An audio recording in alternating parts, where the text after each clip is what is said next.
BNP নেতারা বলেছেন, অবৈধ রাষ্ট্র ক্ষমতা দিয়ে দেশের আইনকে নিজের স্বার্থে ব্যবহার করেছিল শেখ হাসিনা। হাসিনার গড়া আদালত ও ট্রাইব্যুনালেই শেখ হাসিনার বিচার হচ্ছে। অন্তর্বর্তীকালীন সরকার ক্ষমতায় থাকাকালে আদালতে হস্তক্ষেপের কোনো সুযোগ নেই। আরও জানাচ্ছেন জাহাঙ্গীর আকন্দ।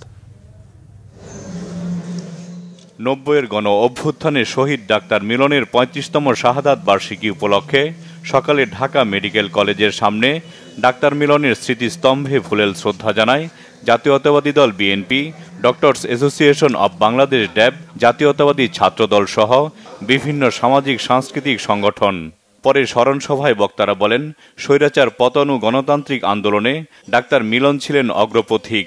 অনুষ্ঠানে ডাক্তার মিলনের মা সেলিনা আক্তার বলেন, সবার জন্য স্বাস্থ্যসেবা নিশ্চিত করা গেলেই মিলনের স্বপ্ন পূরণ হবে।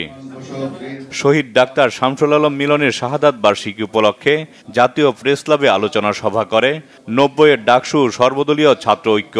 এতে বিএনপি নেতারা বলেন, ৯০-এর আন্দোলনে শহীদ ডাক্তার মিলনের আত্মত্যাগ আজও অন্যায় অবিচারের বিরুদ্ধে প্রতিবাদে সাহস যোগায়। নেতারা বলেন, শেখ হাসিনা জুলাই অভ্যুত্থানে যে হত্যাকাণ্ড ঘটিয়েছেন তা বিচারহীন থাকতে পারে না। তার এবং তার দূষকদের বিচার শুরু হয়েছে এবং এই বিচার অবিলম্বে কার্যকর করতে হবে। অবিলম্বে কার্যকর করার মধ্য দিয়ে বাংলাদেশের মানুষ স্বস্তি পাবে।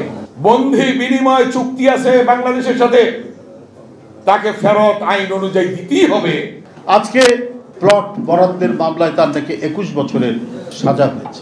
বর্তমান অন্তর্বর্তীকালীন সরকার, তার আমলে আইন আদালত, এখানে কোনো হস্তক্ষেপের কারো সুযোগ নেই। রাজনৈতিক দলগুলো তাদের সেখানে যে প্রভাব বিস্তার করার কিছু নেই, সেখানে তার সাজা হয়েছে। অনুষ্ঠানে বিএনপির স্থায়ী কমিটির সদস্য নজরুল ইসলাম খান বলেন, নির্বাচনের মাধ্যমে দায়িত্ব পেলে জনগণের কল্যাণে কাজ করবে বিএনপি। বিএনপি একমাত্র দল দীর্ঘ সময় রাষ্ট্র পরিচালনার অভিজ্ঞতা আছে। আমরা জনগণের সামনে যাব এবং তাদের সমর্থন নিয়ে দায়িত্ব পেলে আমাদের সমস্ত অভিজ্ঞতা এবং সেই অভিজ্ঞতার মধ্যে আমরা যে ভুল করেছি সেই অভিজ্ঞতাও আছে, যাতে আমরা সংশোধন করতে পারি। তা নিয়ে আমরা জনগণের কল্যাণের জন্য কাজ করব ইনশাআল্লাহ। জুলাই অভ্যুত্থানের ফসল যাতে ব্যাহত না হয় সেজন্য সবাইকে ঐক্যবদ্ধ থাকার আহ্বান জানান বিএনপি নেতারা। জাহাঙ্গীর আকন্দ, বাংলা ভিশন, ঢাকা।